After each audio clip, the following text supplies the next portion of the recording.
Je suis en compagnie de Fabien. Bonjour Fabien. Bonjour. Donc vous êtes auteur et pour la première fois au Salon du Livre de Buzet-sur-Baïse. Exactement, auteur de Nérac à côté de Buzet. Voilà, j'allais vous demander d'où vous êtes.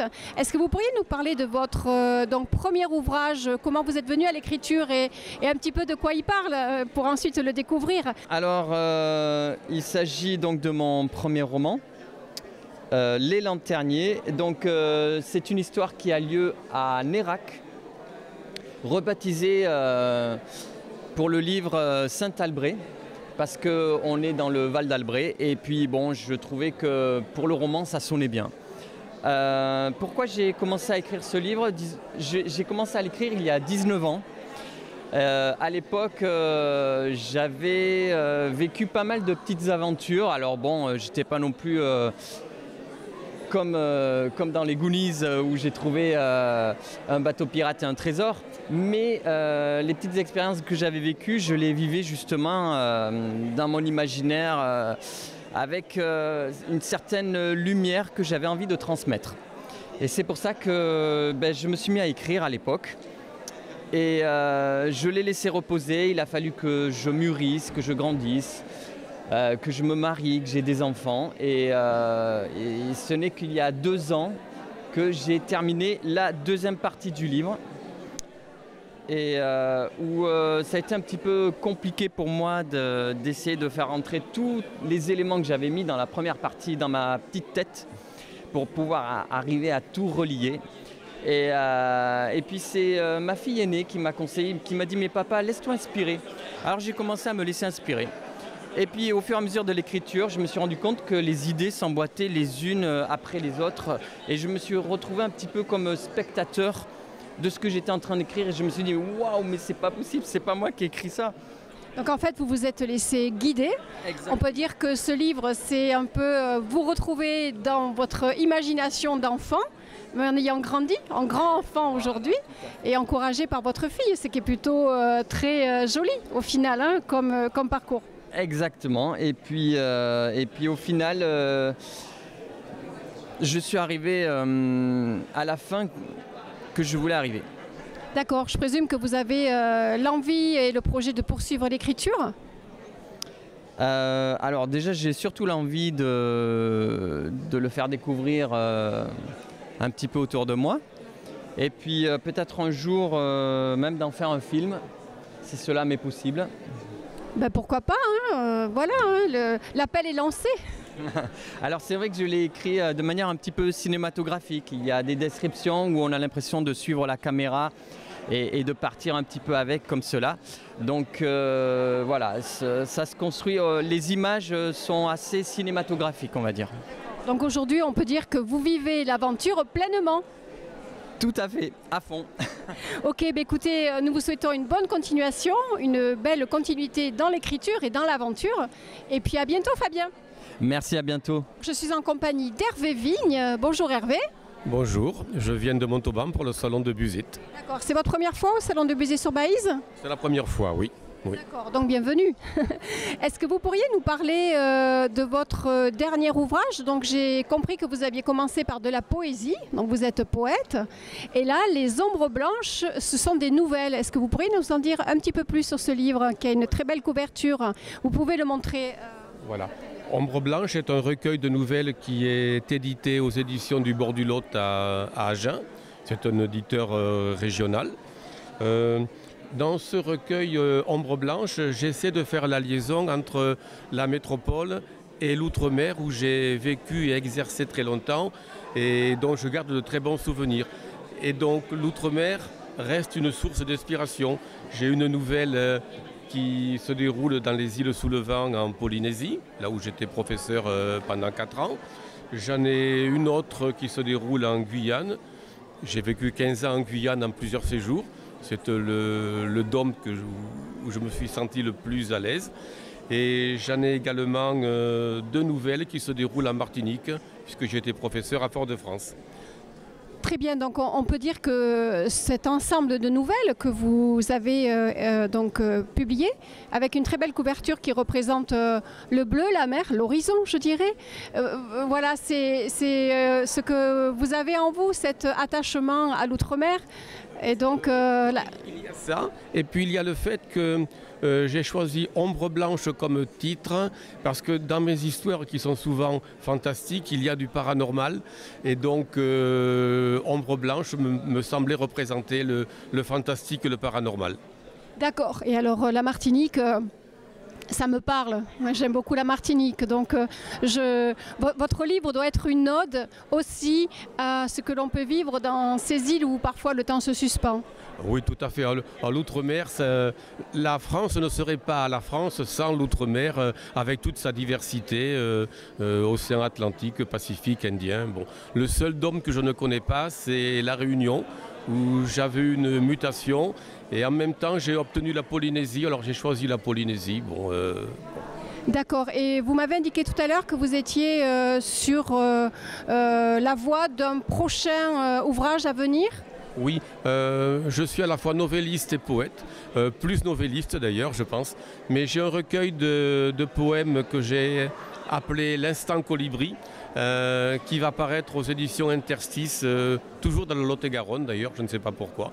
Mais il aurait dû paraître ces jours-ci, puis il y a un peu de retard, mais je l'aurai dans une dizaine de jours. Alors nous sommes encore avec une consonance avec l'outre-mer, le colibri. Oui, le colibri, parce que pour moi, le colibri, c'est celui qui fait sa part. Et donc je trouve que modestement, à mon niveau, j'aime bien participer à tout ce qui se fait au niveau de la poésie. Et je trouve que, comme Rimbaud, égrener un peu de poésie dans le monde, ça ne fait pas de mal. Semer de l'amour et de la douceur, au final, le colibri fait sa part et tous ensemble, nous faisons notre part ensemble. C'est ça, nous faisons notre part ensemble. Ben, je vous remercie beaucoup Hervé, je vous souhaite une bonne continuation et un beau salon du livre à Buzet-sur-Baïse. À bientôt, au revoir. Je suis donc maintenant en compagnie de Monsieur le maire, Monsieur Moulinier. Bonjour Monsieur Moulinier. Bonjour. Bonjour. Nous sommes sur la 9e édition du Salon du Livre de Buzet-sur-Baïse, donc dans votre commune. Qu'est-ce que vous pouvez nous en dire aujourd'hui ? Eh bien, d'abord que nous sommes très heureux d'accueillir les auteurs que nous avons aujourd'hui. 9e édition avec chaque année un peu plus de monde, que ce soit en fréquentation publique ou en nombre d'auteurs. Avec chaque année une météo très clémente, même si c'est une manifestation d'intérieur. La météo joue beaucoup sur la fréquentation et puis toujours des parrains, des invités d'honneur de grande qualité qui aussi attirent un public qui peuvent également découvrir des auteurs de moindre renommée mais qui tout autant ont des productions de qualité. Oui, nous sommes sur un programme éclectique avec de belles personnes voilà, qui viennent autant visiter et autant exposer. Est-ce que la 10e édition se prépare dès maintenant ? Oui, absolument. La 10e édition, ça se prépare presque un an à l'avance, à part quelques semaines où soufflent les organisateurs, Bibliothèque et Culture pour tous à Buzet. Ensuite, évidemment, il y a déjà une réflexion sur la 10e édition qui sera probablement une édition particulièrement importante. D'accord. Alors demain matin, nous serons sur la dictée, animée par M. Parayous. Est-ce que vous allez y participer ? Oui, tous les ans j'y participe. Bon, je ne suis pas sur le podium, mais je me défends. Et puis surtout, c'est toujours intéressant parce qu'Alain Parayous réussit à partir de textes d'auteurs qu'il modifie un petit peu à sa façon, à nous proposer des petits pièges sympathiques. Et on apprend toujours. C'est un moment ludique et aussi intellectuellement enrichissant. D'accord, écoutez, je vous remercie beaucoup, Monsieur le maire. Je sais que vous allez de suite sur la 2e conférence de l'après-midi. Je vous dis à très bientôt et au plaisir et bonne fin d'après-midi. Merci, à très bientôt. Merci, au revoir. Bonjour Maude. Bonjour. Vous êtes ici présente au salon de Buzet-sur-Baïse. Est-ce que c'est la première fois que vous venez à Buzet ? Oui, tout à fait. Très bien, donc vous avez publié plusieurs ouvrages qui sont des enquêtes, un peu des thrillers, hein, c'est ça, vous nous l'avez dit tout à l'heure. Mais vous avez un ouvrage qui vous tient particulièrement à cœur, c'est celui que vous avez dans les mains et dont vous allez nous parler si vous voulez bien. Alors c'est la biographie de mon mari. On a décidé d'écrire cette histoire il y a 1 an. Il a vécu une jeunesse maltraitée. Il a eu du mal à à s'en remettre. Aujourd'hui, c'est un homme comblé et un homme heureux. Et en fait, ce livre, c'est lui qui a eu l'idée de le faire. Et ça lui a permis de tourner définitivement la page sur son enfance, l'enfance horrible qu'il a vécue. D'accord, donc vous l'avez aidé à mettre en mots son histoire et en fait... Il m'a raconté en détail toutes les scènes qu'il a vécues et j'ai écrit en son nom son histoire.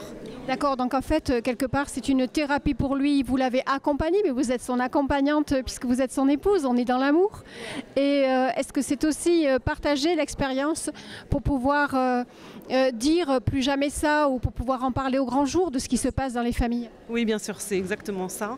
À la base, c'était, je pense, pour le libérer. Et finalement, il s'est rendu compte, avec le retour des lecteurs, que c'est une histoire qui parlait à beaucoup de gens, à beaucoup de personnes qui ont ou pas vécu ce genre de sévices sous différentes formes, parce qu'il y a des sévices qui peuvent être de différents ordres.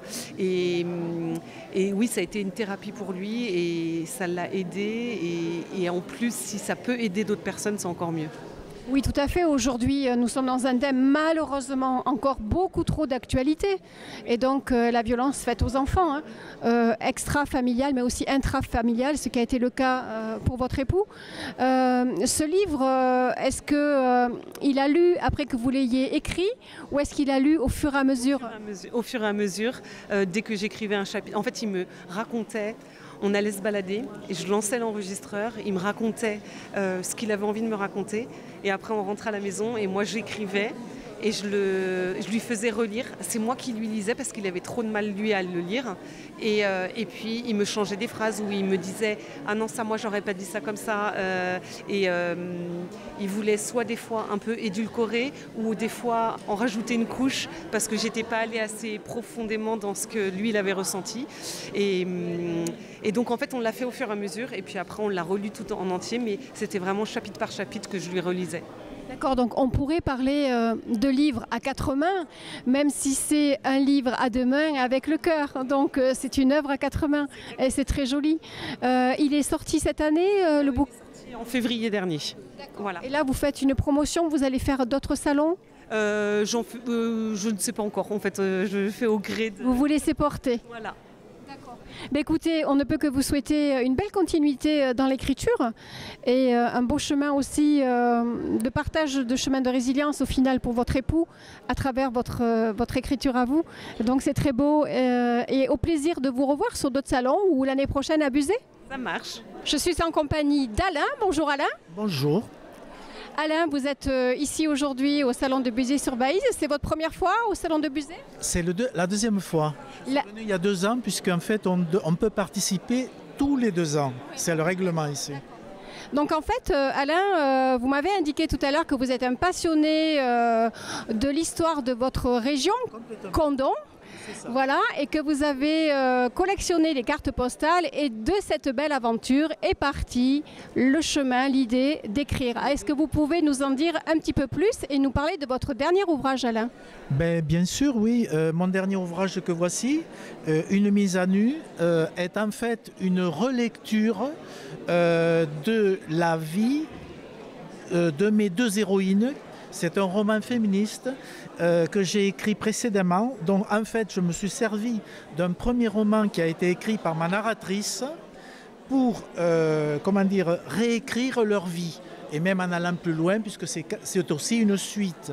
En fait, il s'est passé quelque chose d'important. La narratrice admire profondément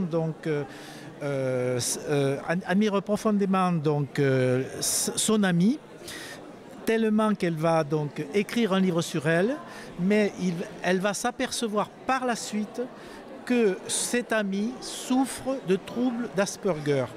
Et en fait, son ami n'a pas raconté toute sa vie, lui a a joué des rôles en tant qu'autiste pour pouvoir percer dans son métier. Elle est paléontologue renommée, et donc elle n'a jamais voulu Avouer ses troubles. Et mon deuxième roman, c'est la relecture de cette première histoire. D'accord. Donc en fait, on peut dire que votre écriture, c'est une continuité dans l'histoire de vos livres où on y découvre une mise à nu de la vie d'une des personnes, quoi, des protagonistes, voilà, et avec des sujets de ce que vous venez de dire, quand même aussi délicats, que vous venez de dire avec beaucoup de pudeur. Et voilà, je pense que ce sont des sujets qui vous tiennent à cœur. Tout à fait, voilà.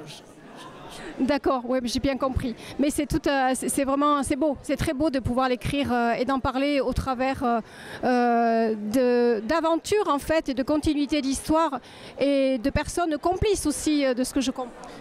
Complètement, tout à fait. Donc effectivement, comme on dit, il y a toujours une part de soi-même dans le roman. Hein. Effectivement, on m'a tout dit. On m'a dit, mais comment tu peux écrire sur des femmes alors que tu es un homme ? Alors bon, je pars du postulat que dans chacun de nous, il y a un côté féminin, un côté masculin. En chacun de nous, il y a une part féminine, une part masculine. Et l'important, c'est le juste équilibre. Mais écoutez, vous avez bien fait. Est-ce que vous avez un projet à venir ? Oui, je suis en train d'écrire un troisième volet de cette histoire, en fait. Ouais, ouais. Bon, mais merci beaucoup Alain, nous vous souhaitons une bonne continuation. La première journée du salon de Buzet-sur-Baïse se termine. Merci pour votre accueil à l'ensemble de la direction, aux personnes présentes, aux invités d'honneur, à la municipalité. Et nous vous retrouverons très bientôt sur les réseaux sociaux, sur le site d'Aki Télé. À bientôt et au plaisir.